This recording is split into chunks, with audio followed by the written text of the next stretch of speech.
Les systèmes de défense aérienne en couche étaient censés constituer la pierre angulaire de la stratégie iranienne. En théorie, ils devaient contraindre les États-Unis à n'engager que leurs bombardiers et chasseurs furtifs. Tout autre appareil étant voué à être abattu. Or, cette conception s'est aujourd'hui effondrée. Désormais, des hélicoptères d'attaque A-64 Apache et des avions d'appui rapprochés A-10 Thunderbolt II opèrent au-dessus du territoire iranien avec une liberté d'action remarquable. Ces plateformes, loin d'être furtives, mènent des frappes d'une intensité et d'une précision telles qu'elles infligent des dommages considérables aux infrastructures militaires iraniennes. Une telle situation n'est possible que parce que les États-Unis ont, de facto, établi une supériorité aérienne, voire une quasi-suprématie, dans certaines zones clés, comme l'a déclaré le secrétaire américain à la Défense, Pete Hegseth, le 26 mars. Ces appareils volent et frappent à volonté, y compris dans des espaces stratégiques comme le détroit d'Ormuz. Cette réalité révèle un fait fondamental: les défenses aériennes iraniennes ne sont plus en mesure de répondre efficacement aux opérations aériennes américaines. L'engagement d'appareils lents et évoluant à basse altitude, comme les Apache et les A-10, constitue en soi un indicateur critique. Dans un environnement où la défense aérienne reste intacte et performante, de telles plateformes seraient extrêmement vulnérables. Leur présence active témoigne donc d'un affaiblissement profond, sinon d'une neutralisation, des capacités de défense iraniennes. Cette dégradation ne s'est pas produite du jour au lendemain. Les opérations militaires récentes, notamment Epic Fury et Roaring Lion, ont porté des coups décisifs au réseau défensif iranien. Selon certaines sources militaires, jusqu'à 80% des systèmes de défense aérienne auraient été détruits ou neutralisés dès les premières 24 heures des frappes initiales. En conséquence, les forces iraniennes ne disposent plus que de capacités fragmentées, souvent limitées à des unités isolées équipées de systèmes portables, incapables de réagir efficacement à des frappes rapides et coordonnées. Cependant, ces opérations n'ont fait qu'exacerber des faiblesses structurelles préexistantes. Bien avant ces offensives, des analyses signalaient déjà des lacunes critiques dans la couverture aérienne iranienne. D'anciens responsables iraniens eux-mêmes reconnaissaient que l'espace aérien national était devenu vulnérable. En raison notamment de l'encerclement stratégique exercé par des forces américaines et israéliennes déployées dans les pays voisins. De plus, les frappes antérieures, notamment lors d'opérations précédentes, avaient déjà sévèrement entamé l'intégrité du système défensif iranien. Ainsi, lorsque les nouvelles campagnes ont débuté, l'Iran ne disposait plus que d'un nombre limité de lanceurs opérationnels, estimé à une centaine, avec des contraintes logistiques et techniques quant à leur compatibilité avec les missiles disponibles. Dans ce contexte, la capacité des Apache et des A-10 à opérer en territoire iranien devient compréhensible. Théoriquement, ces appareils devraient être des cibles faciles pour des systèmes comme le S-300, capables d'intercepter des cibles à des altitudes largement supérieures à celles auxquelles évoluent ces plateformes. Le simple fait qu'ils puissent mener des missions sans opposition significative confirme l'ampleur des pertes subies par la défense aérienne iranienne. Il convient néanmoins de nuancer ce constat: une destruction de 80% n'équivaut pas à une annihilation totale. Certaines capacités subsistent, bien que leur localisation et leur efficacité demeurent incertaines. Toutefois, les États-Unis semblent avoir réussi à créer des zones de supériorité aérienne locale, notamment au-dessus du détroit d'Ormuz, en combinant guerre électronique, déploiement avancé et suppression systématique des défenses résiduelles.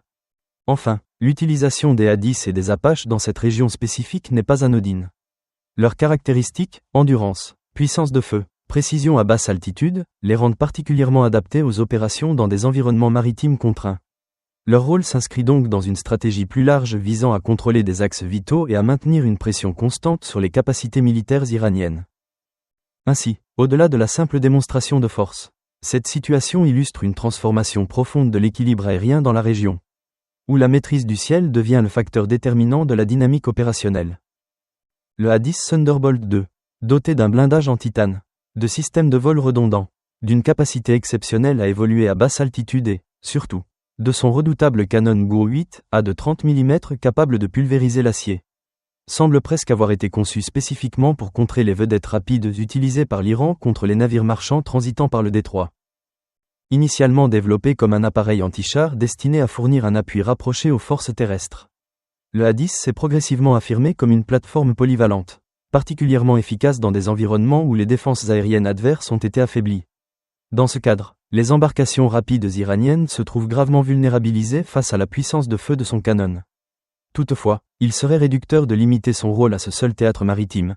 L'appareil démontre également une efficacité notable dans les frappes contre des cibles situées sur le territoire iranien. Des images ont déjà attesté de l'emploi du A-10 dans la destruction d'une base appartenant à une milice pro-iranienne en Irak, confirmant son engagement aussi bien contre des objectifs terrestres que maritimes. Si, Dans certains cas, son canon a été utilisé. Il est probable que d'autres opérations aient mobilisé des munitions à distance de sécurité. Le A-10 peut en effet tirer des missiles AGM-65 Maverick ainsi que des bombes guidées par laser ou GPS. Capables de frapper des cibles situées à plusieurs kilomètres, réduisant ainsi l'exposition au système de défense ennemi.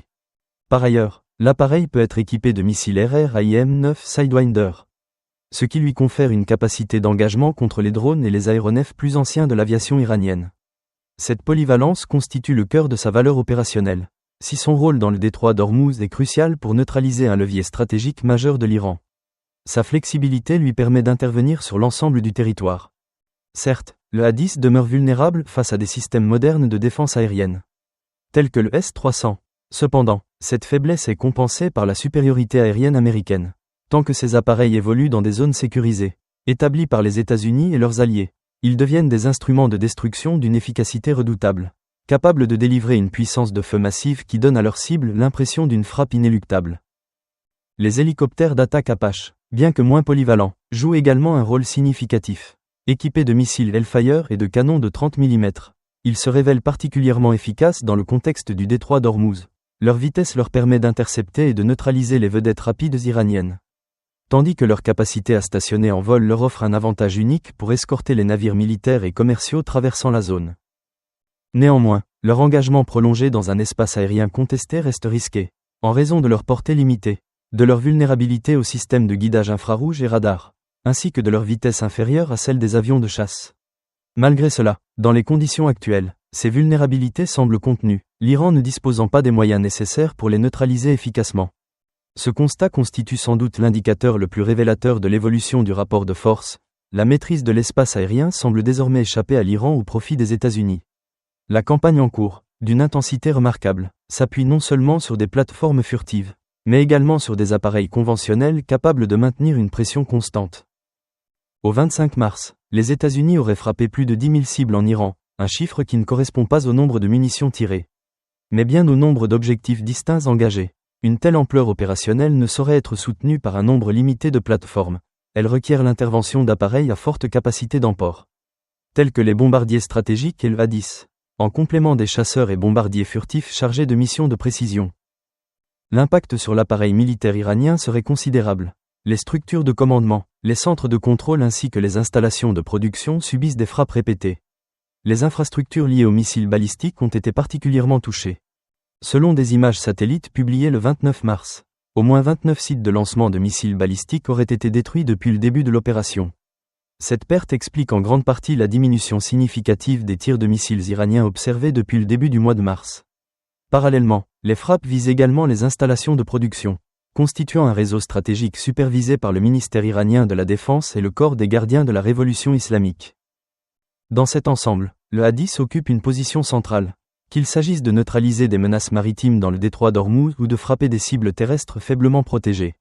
Il incarne une capacité de projection de puissance constante, contribuant de manière décisive à l'érosion progressive du potentiel militaire iranien.